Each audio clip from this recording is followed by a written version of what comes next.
Hello everyone, welcome to career wisdom. তোমাদের সঙ্গে রয়েছি আমি সুব্রত। বন্ধুরা, খুবই গুরুত্বপূর্ণ একটা আপডেট নিয়ে চলে এলাম। সুপ্রিম কোর্টের নির্দেশ অনুযায়ী রাজ্যে WBSSC অর্থাৎ পশ্চিমবঙ্গ স্কুল সার্ভিস কমিশনের মাধ্যমে নতুন করে নিয়োগ হতে চলেছে শিক্ষক শিক্ষিকা পদে, সেই সঙ্গে গ্রুপ সি এবং গ্রুপ ডি পদে। মোট শূন্যপদ কত? মোট শূন্যপদ 44,203টি শূন্য পদে তোমাদের কিন্তু রিক্রুটমেন্ট করা হবে টিচার এবং সেই সঙ্গে গ্রুপ সি ক্লার্ক এবং সেই সঙ্গে গ্রুপ ডি পোস্টে তোমাদের রিক্রুটমেন্টটা করা হবে।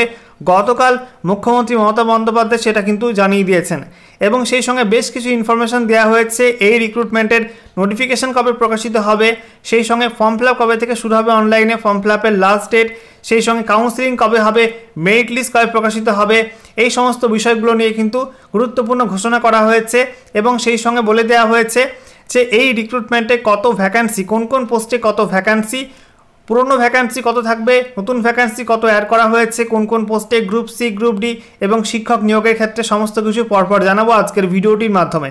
তো ভিডিওটি ভালো লাগলে অবশ্যই লাইক এবং শেয়ার করে দিও। সেই সঙ্গে নতুন দর্শক হয়ে থাকলে লেটেস্ট ভিডিওর আপডেট সর্বপ্রথমে পাওয়ার জন্য চ্যানেলটিকে সাবস্ক্রাইব করে নিয়ে পাশে থাকা বেল আইকনে ক্লিক করে অল নোটিফিকেশন অপশানটিকে অন করে রাখবে। লেটেস্ট আপডেট তোমরা সবার প্রথমে পেয়ে যাবে।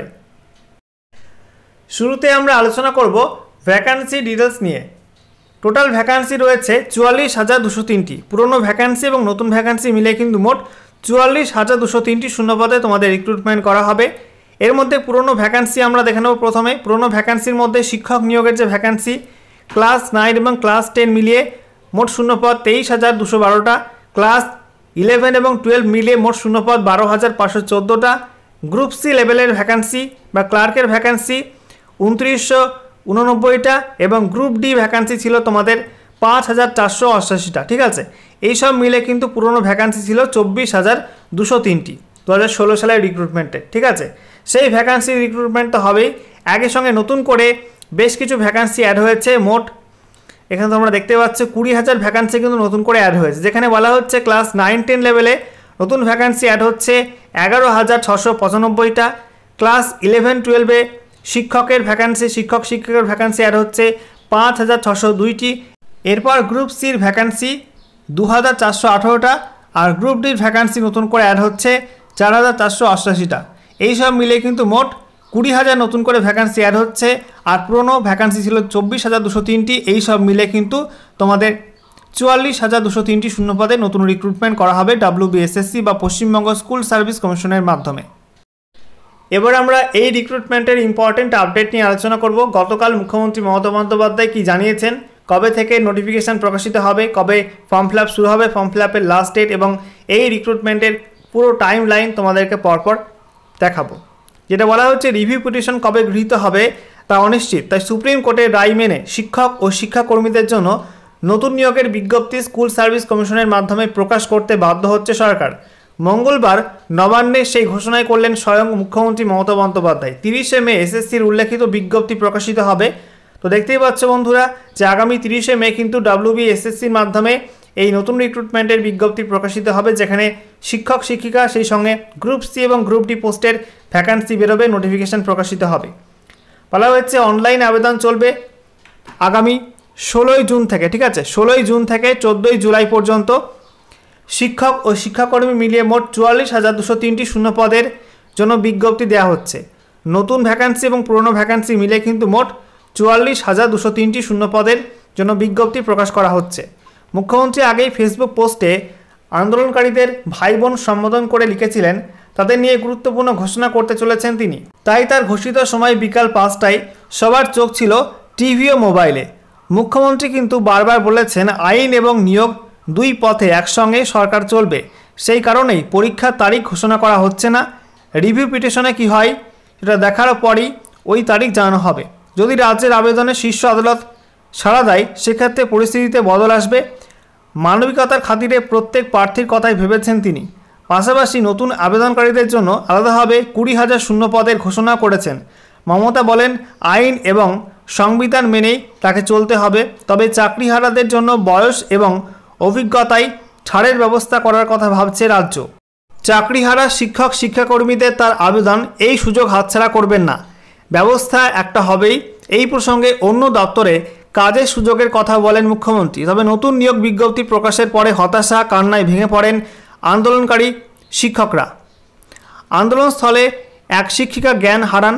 সাংবাদিক সম্মেলনে এসে আন্দোলনকারীদের তরফে বৃন্দাবন ঘোষ, রাকেশ আলম এবং মোহাম্মদ হাবিবুল্লাহ বেশ কয়েকটি দাবি এবং প্রস্তাব তুলে ধরেন। তাদের বক্তব্য, প্রথমত এই ঘোষণা তাদের কাছে মৃত্যু পরোয়ানার সামিল, কারণ স্কুলে ছাত্র পড়িয়ে সংসারের অন্যান্য কাজ সামলে তাদের পক্ষে আর প্রস্তুতি নেওয়ার সময় থাকছে না। তার উপর রয়েছে চাকরি হারানোর মানসিক যন্ত্রণা।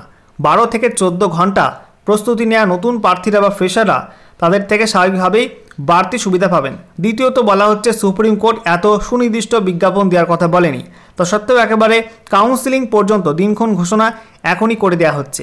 রিভিউ পিটিশনের জন্য হাতে বাড়তি সময় রেখে আবেদনের সময়সীমা পিছনো যেত। 3 নম্বরে বলা হচ্ছে সুপ্রিম কোর্টের যে নির্দেশে এই বিজ্ঞপ্তি প্রকাশের কথা বলা হচ্ছে সেখান থেকেই অযোগ্যদের চাকরি বাতিল করার কথা বলা হয়েছিল, তা কেন মানল না সরকার।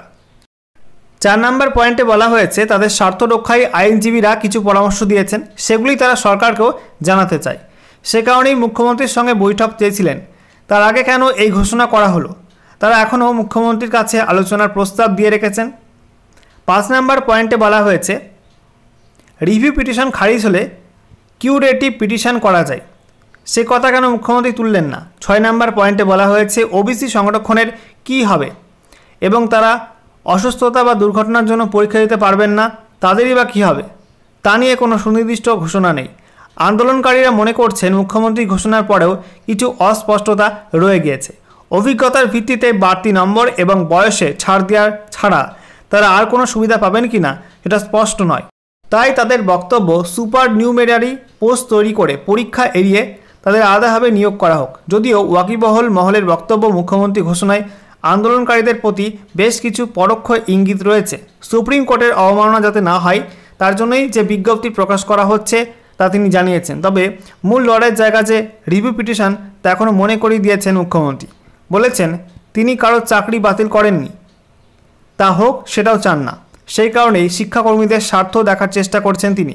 পাশাপাশি মনে করিয়ে দিয়েছেন ত্রিপুরায় 10,000 শিক্ষকের চাকরি বাতিল হলেও বিজেপি সরকার তাদের জন্য কোনো পদক্ষেপ করেনি। ওয়াকিবহল মহল এও মনে করছে চাকরিহারাদের স্বার্থ রক্ষা যেমন এই মুহূর্তে প্রধান কাজ, তেমনই নতুন করে তৈরি হওয়া শূন্য পদগুলো সময়ে পূরণ করতে হবে। না হলে একদিকে যেমন শিক্ষিত বেকারদের কর্মসংস্থানের অধিকার ক্ষুণ্ণ হবে, তেমনই পড়ুয়ারা বঞ্চিত হবে পঠন পাঠনের ক্ষেত্রে। তার জেরে স্কুল শিক্ষা ব্যবস্থাটাই ভেঙে পড়বে অচিরে। সব রকম আইনি লড়াই শেষে যদি আদালতকে সন্তুষ্ট না করা যায় তাহলে নতুন নিয়োগ পদ্ধতি একমাত্র ভরসা। বৃহত্তর স্বার্থে সেই পথেই হাঁটতে হবে সরকারকে। নতুন নিয়োগ সম্পর্কে মুখ্যমন্ত্রী মমতা বন্দ্যোপাধ্যায় জানান, বিজ্ঞাপন দেওয়া হবে 30শে মে এবং অনলাইনে আবেদন করা যাবে 16ই জুন থেকে 14ই জুলাই পর্যন্ত। 15ই নভেম্বর প্যানেল প্রকাশ এবং কাউন্সিলিং হবে 20 নভেম্বর। চলতি বছরের ডিসেম্বরের মধ্যেই পুরো প্রক্রিয়া শেষ করতে বলা হয়েছে। নতুন নিয়োগ প্রক্রিয়ায় মোট শূন্যপদ রাখা হয়েছে 44,203টি। এর মধ্যে আগে শূন্যপদ ছিল 24,203টি। নতুন পদের মধ্যে নবম থেকে দশম শ্রেণীর জন্য 11,517 জন, একাদশ থেকে দ্বাদশ শ্রেণীর জন্য 6,912 জন অতিরিক্ত শিক্ষক নিয়োগ করা হবে। এছাড়া গ্রুপ সি, গ্রুপ ডি পদের জন্য যথাক্রমে 571 এবং 1000 জন কর্মী নিয়োগ করা হবে। অন্যদিকে চাকরিহারা শিক্ষকদের উদ্দেশ্যে মুখ্যমন্ত্রীর বার্তা, যারা স্কুলে যাচ্ছেন যান, সুপ্রিম কোর্টের নির্দেশ অনুযায়ী ডিসেম্বর পর্যন্ত মাইনে পাবেন। যথাযথ জায়গায় মর্যাদার সঙ্গে ফিরে আসার চেষ্টা করুন, সুযোগ আসবে তার সদ্ব্যবহার করুন। কোর্টের নির্দেশ না মানলে 26,000 শিক্ষকই বিপদে পড়তে পারেন।